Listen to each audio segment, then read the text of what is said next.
Jocelyn Brewer was 28 years old on the day her brother tried to destroy her at her wedding. She stood in a white gown beside Cairo, the man she was about to marry, while guests filled the ranch with music and laughter. Everything looked perfect from the outside, but Jocelyn Brewer felt something dark moving through the celebration. Her brother, Harry Isaiah, smiled too often, too carefully. He greeted guests like a man performing a role, not celebrating a sister. But Jocelyn Brewer knew him too well. That smile always came before trouble, always before something painful followed. Growing up, Harry Isaiah was treated like the family's pride. When he made mistakes, their mother, Lucia Isaiah, defended him. When he caused pain, their father, Jethro Roman, told everyone to stay calm for peace. But Jocelyn Brewer was never given that protection. She was expected to understand, to forgive, to stay quiet. Everything changed when their grandmother gave Jocelyn Brewer partial control of the ranch trust. That was the moment Harry Isaiah stopped pretending to be harmless. One night he told her coldly, "You think they chose you because you're better?" His voice was calm, but his eyes were not. Cairo knew some parts of Jocelyn Brewer's history, but not everything. He knew Harry Isaiah could be sharp with words, and he knew Lucia Isaiah often excused her son's behavior. He also knew Jethro Roman avoided conflict at all cost. But he did not know how far Harry Isaiah's jealousy had grown. 3 nights before the wedding, Harry Isaiah called Jocelyn Brewer. "You're building a life people will regret celebrating," he said quietly. Jocelyn Brewer froze. "What does that mean?" she asked.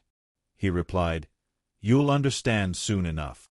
Then he ended the call without another word. The wedding took place at the family ranch, where Jocelyn Brewer and Harry Isaiah had grown up together. The same land that once held their childhood now held hundreds of guests dressed in celebration. Cairo stood at the altar waiting, steady and calm. When he spoke his vows, his voice broke with emotion. Beside the bride was her friend Jasmine, who whispered, "Today should be peaceful for you." Jocelyn Brewer nodded, trying to believe it. But when the reception began, Harry Isaiah changed. He moved through guests smoothly, smiling, laughing, acting like everything belonged to him. Then Jocelyn Brewer noticed something wrong near the bar. The bartender's name tag read Jethro, but she clearly remembered the assigned staff member was supposed to be Georgina Owen.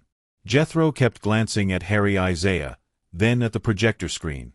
Jasmine leaned in and whispered, "Why is your brother talking to the video guy?" Jocelyn Brewer turned sharply. Across the hall, Harry Isaiah stood beside the projector, pointing at a laptop while the technician looked unsure. Only a simple photo montage was supposed to play, but Harry Isaiah smiled when he saw her watching. Something was already in motion. A few minutes later, Harry Isaiah walked toward the head table with a champagne glass in his hand. Jocelyn Brewer watched him carefully while Cairo was pulled aside by cousins for pictures. Jasmine had gone to fix her dress, leaving Jocelyn Brewer alone for the first time that evening. Harry Isaiah glanced around, then stood close to Jocelyn Brewer's glass. His body blocked the table from most guests. His hand dipped into his jacket pocket. A tiny silver packet appeared between his fingers. Before Jocelyn Brewer could even breathe properly, powder fell into her champagne and vanished inside the bubbles. Jocelyn Brewer's blood turned cold, but her face did not change. Harry Isaiah stepped away as if he had only adjusted a napkin. He smiled at guests, waved at Lucia Isaiah, and acted completely innocent. Jocelyn Brewer looked at the glass, then looked at him. She did not know what he had put inside it, but she knew it was meant to weaken her, shame her, or make her look foolish in front of everyone.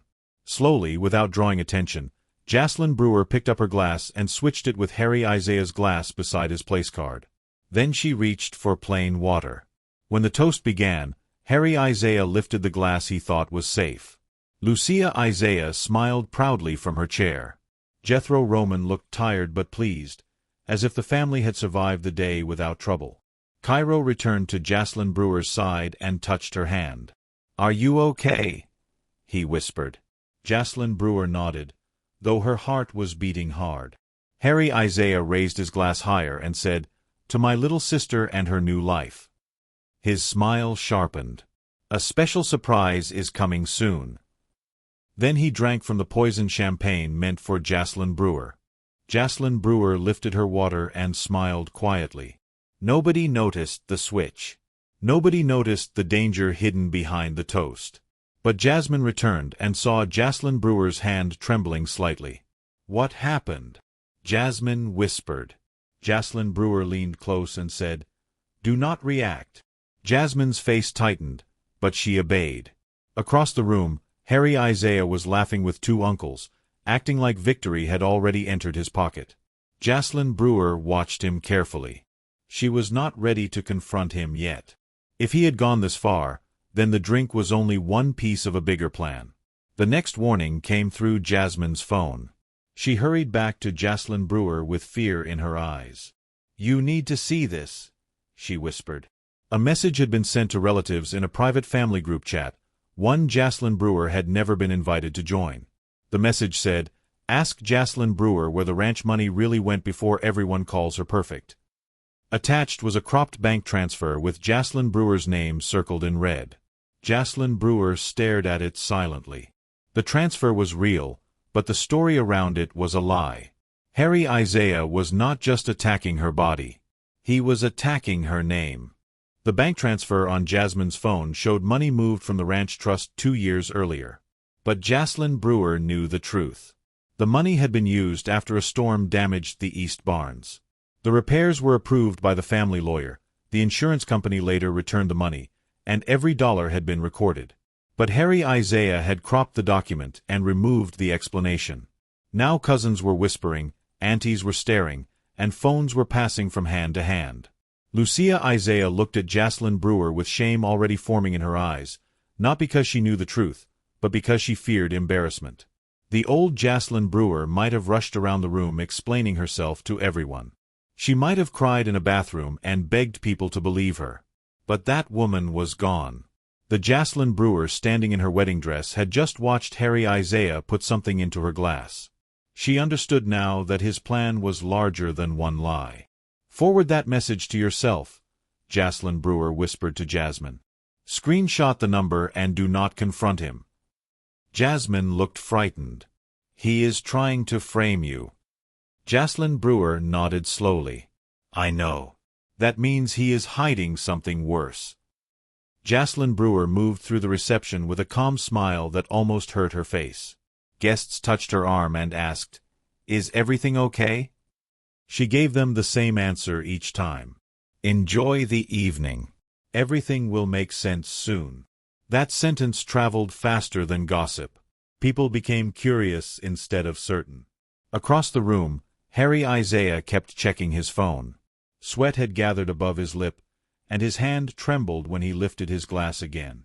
Whatever he had placed in Jaslyn Brewer's drink was now working inside him. When he caught her watching, he forced a grin and said, "You look nervous, bride." Jaslyn Brewer looked at Harry Isaiah and replied softly, "You look thirsty." His smile flickered for one quick second. Then Jethro, the strange bartender, leaned close and muttered something into Harry Isaiah's ear. Harry Isaiah snapped under his breath, "Just keep the file ready." The word file struck Jaslyn Brewer harder than the fake message. Not video. Not slideshow. File. She turned away before Harry Isaiah could read her face. A memory came back. 3 months earlier, the family lawyer had mentioned missing scans from the ranch trust archive. At the time, Jaslyn Brewer thought it was a mistake. Now she knew it was preparation. Jaslyn Brewer pulled Jasmine toward the hallway leading to the bridal suite. "Find Cairo," she whispered. "Tell him I need the video man, the DJ, and the venue manager near the projector in 10 minutes." Jasmine stared at her. "What are you going to do?" Jaslyn Brewer opened a small emergency folder she had packed beside her makeup. Inside were trust papers, repair invoices, insurance letters, and emails with clear dates. She handed half the papers to Jasmine. Then Jaslyn Brewer looked at herself in the mirror. White dress, steady eyes, wounded heart. "I am going to let him start the show," she said. "Then I will finish it." The first person Jaslyn Brewer found was the venue manager, Daniela. She stood near the kitchen entrance, holding a clipboard and watching the room like someone trained to notice problems before they became disasters. Jaslyn Brewer asked quietly, Who is supposed to be working the bar tonight? Daniela frowned. Georgina Owen ***. Why? Jaslyn Brewer looked toward the bar, where Jethro was wiping glasses with nervous hands. Because that man is not Georgina Owen. Daniela's face changed at once. She checked her staff list, then the entrance log. A few seconds later, her voice dropped. He came in with a forwarded email from Harry Isaiah. Daniela wanted to remove Jethro immediately, but Jaslyn Brewer stopped her. Not in front of everyone, she said. Ask him to help with a private inventory issue. Take him to your office. Keep the security camera on. Daniela studied Jaslyn Brewer's face and nodded. 10 minutes later, Jethro was no longer behind the bar. Harry Isaiah noticed almost instantly. He looked toward the counter, checked his phone, then searched the room with angry eyes. His body was starting to betray him now. Sweat shone on his forehead, and his fingers shook around the microphone he had not yet used. When Daniela returned, her face was pale. Jethro admitted Harry Isaiah paid him $500, she whispered. He said he was told to replace Georgina Owen, change the slideshow timing, and handle your champagne. Jaslyn Brewer felt her stomach turn, but she stayed still. Did he say what was in the packet? She asked. Daniela shook her head. He claims Harry Isaiah brought it himself. Then she added, I recorded his statement. For the first time that evening, Jaslyn Brewer felt the ground become solid under her feet. The night was no longer only fear. It was evidence. Cairo found Jaslyn Brewer behind the floral arch, still holding her folder. His face carried the kind of anger that did not need shouting. Jasmine told me enough, he said. Tell me everything. So Jaslyn Brewer told him about the glass, the fake message, the cropped bank transfer, the strange bartender, and the file Harry Isaiah was preparing. Cairo listened without interrupting. When she finished, he took both her hands. Do you want to leave? He asked softly. That question almost broke Jaslyn Brewer, because for once, someone gave her a choice instead of telling her to endure. Jaslyn Brewer could have left the ranch that night. She could have changed out of her dress, walked away with Cairo, and let the guests drown in whispers. But leaving would give Harry Isaiah exactly what he wanted. A frightened bride. A suspicious story. A family divided by rumors. Jaslyn Brewer shook her head. No, she said. I want our first dance. Cairo looked toward the reception hall, where guests were still staring at their phones. Then he nodded. Then we dance. Together, Cairo and Jaslyn Brewer walked back into the room, hand in hand, while Harry Isaiah watched them like a man losing control. The music began softly, and Cairo held Jaslyn Brewer as if the room had disappeared. For 3 minutes, Jaslyn Brewer allowed herself to breathe. She was not a scandal. She was not a family problem. She was a bride dancing with the man who chose her. Halfway through the song, Cairo leaned close and whispered, The video man is ready. Daniela has Jethro's statement. Jasmine is with the DJ. The family lawyer, Margaret Hale, is on speaker in the office. Jaslyn Brewer almost laughed through her fear. Harry Isaiah thought she was alone, but he had underestimated everyone who loved her. When the song ended, the guests clapped, but Harry Isaiah did not. He stood near the projector table, gripping a chair as sweat rolled down his face. His eyes looked unfocused, but his anger was still sharp. Jaslyn Brewer saw him mouth 2 words. Sit down. For one moment, she remembered the boy who broke her toys and cried until Lucia Isaiah made her apologize. Then that memory disappeared, because the man before her had put something into her drink. Jaslyn Brewer lifted her bouquet and mouthed back, Go ahead. Harry Isaiah reached for the microphone, believing the room still belonged to him. At exactly 9:15, the lights dimmed. The DJ glanced at Jaslyn Brewer, waiting for her signal. She gave a small nod. Harry Isaiah stepped forward, holding the microphone with a shaking hand. I prepared something special, he announced. His voice dragged on the last word. Lucia Isaiah laughed too loudly, trying to cover the strange sound. Jethro Roman frowned from his chair. Cairo stood beside Jaslyn Brewer, close enough to feel like armor. Behind Harry Isaiah, the projector screen turned white. A folder appeared with bold words across it. The truth about the bride. Gasps moved through the room before the first slide opened. Harry Isaiah smiled at Jaslyn Brewer like a man about to win. "Family deserves honesty," he said, "especially before we celebrate someone hiding so much." Then he clicked. The first slide showed the cropped bank transfer.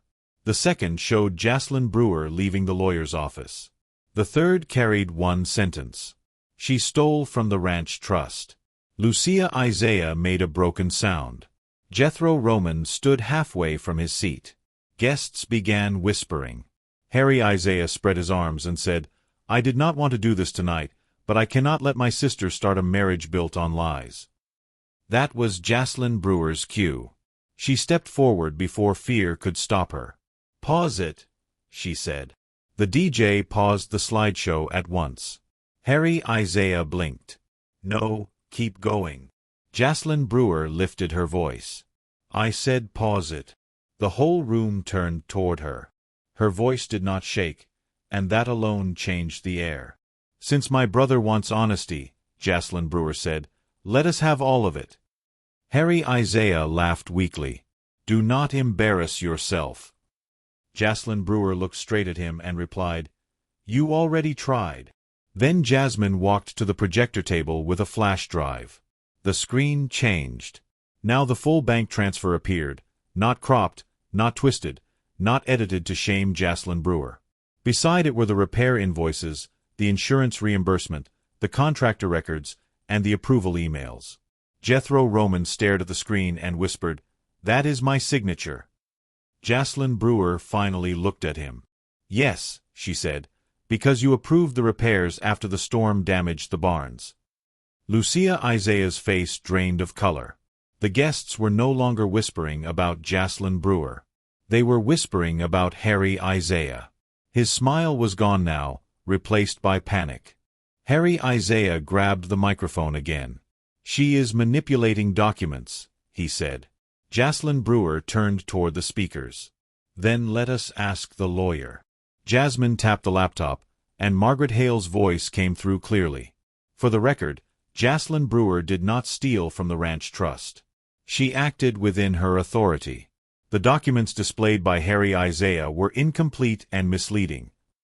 The room fell silent.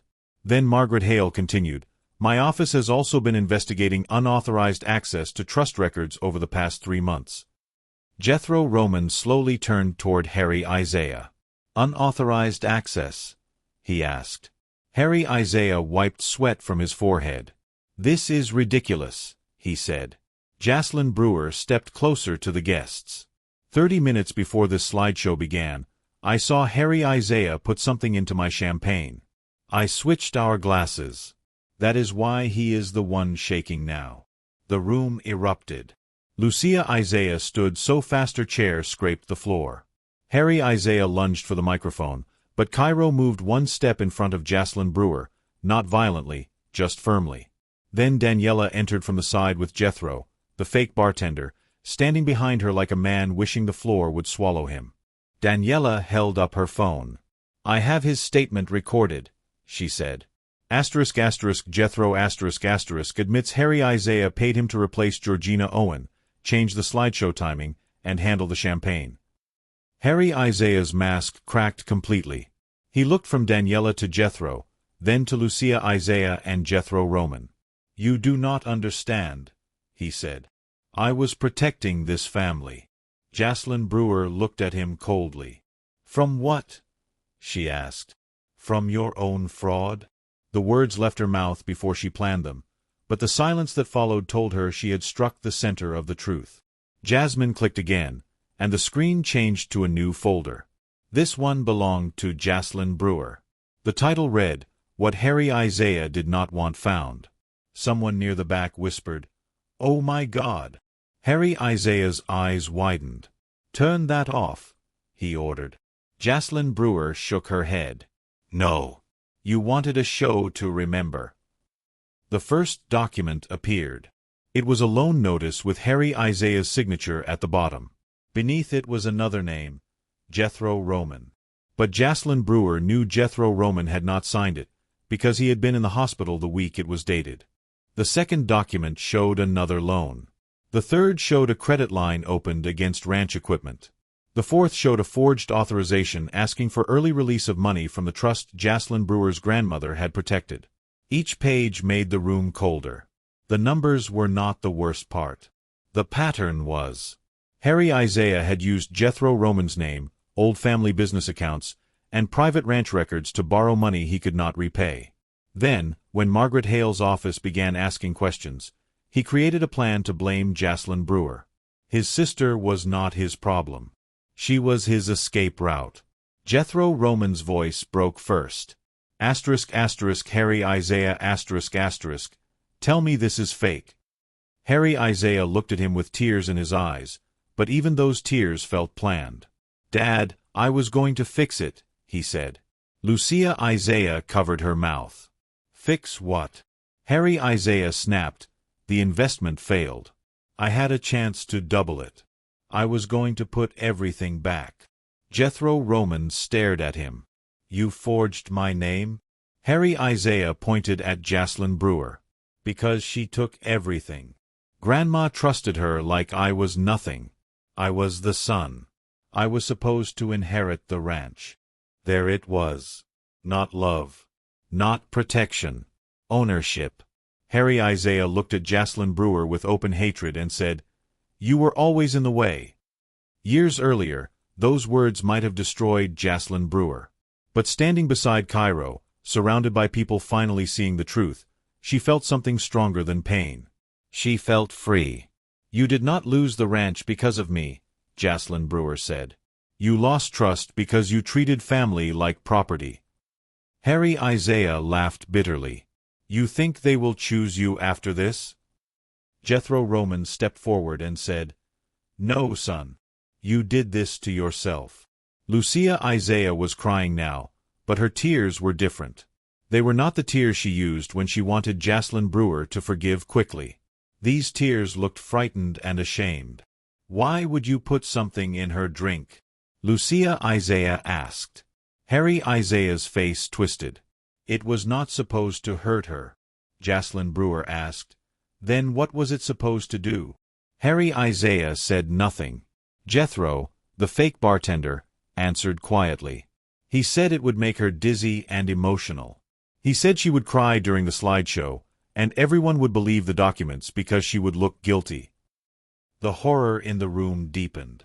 Cairo turned away for 1 second, his jaw tight, then looked back with control. Margaret Hale's voice came again through the speakers. Preserve the recordings, payment proof, slideshow file, and both glasses. Daniela nodded. Already done. Harry Isaiah panicked. You called the police? Daniela answered. Venue security called them when Jethro admitted drink tampering. That was when Harry Isaiah tried to run. He only made it 2 steps before his legs failed. Security caught him near the side exit, stumbling from the same drink he had planned for Jocelyn Brewer. As security held Harry Isaiah upright, he looked at Lucia Isaiah and Jethro Roman. You are going to let them do this to me? Jethro Roman's voice was rough. No, son. You did this to yourself. Lucia Isaiah lowered her shaking hand from her mouth. And we helped by excusing you. That confession hit Jocelyn Brewer harder than she expected. She had wanted her mother to see Harry Isaiah clearly. She had forgotten that meant Lucia Isaiah had to see herself too. When Lucia Isaiah turned toward her and whispered, Jocelyn Brewer Jocelyn Brewer shook her head once. Not cruelly. Just enough to say, not now. The deputies entered quietly through the side doors. They did not drag Harry Isaiah away like a movie villain. They asked questions, collected evidence, and escorted him out for a formal statement. That was worse for him. No grand speech. No final performance. Just consequences. After he left, the room felt strange. Some guests avoided Jocelyn Brewer's eyes. Others looked ashamed. Cairo took the microphone and said, "My wife and I need 5 minutes." My wife. Those 2 words reminded everyone why they had gathered. Jasmine led Jocelyn Brewer into the bridal suite, and when the door closed, Jocelyn Brewer finally began to shake. Cairo wrapped his arms around Jocelyn Brewer while Jasmine wiped angry tears from her face. "I am sorry," Jocelyn Brewer whispered. Cairo frowned gently. "For what?" she said. "This was supposed to be your day too." Cairo held her closer. "It still is. He does not get to own the story because he tried to ruin it." Jasmine let out a broken laugh. For the record, that was terrifying and powerful. For the first time all night, Jocelyn Brewer laughed too. Not because the pain was gone, but because she had survived the part that was meant to break her. When Jocelyn Brewer returned to the reception, she walked to the microphone.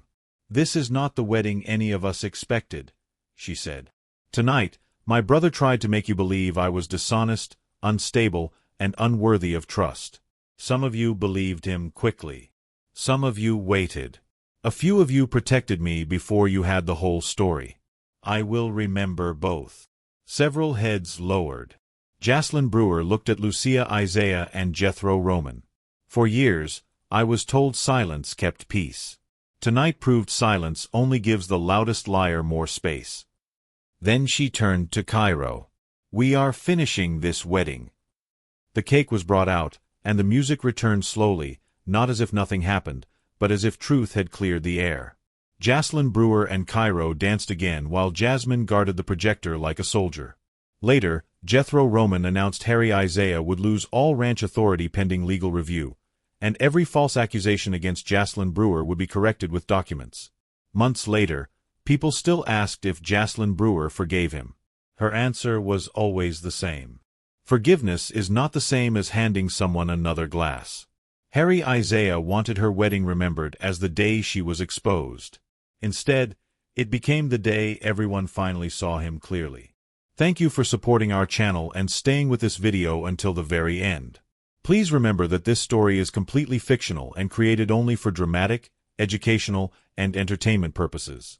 We hope it reminds every viewer that rejection, humiliation, and betrayal do not have the power to define your whole life. What tried to break you can become the reason you rise stronger, wiser, brighter, and more peaceful than anyone ever expected.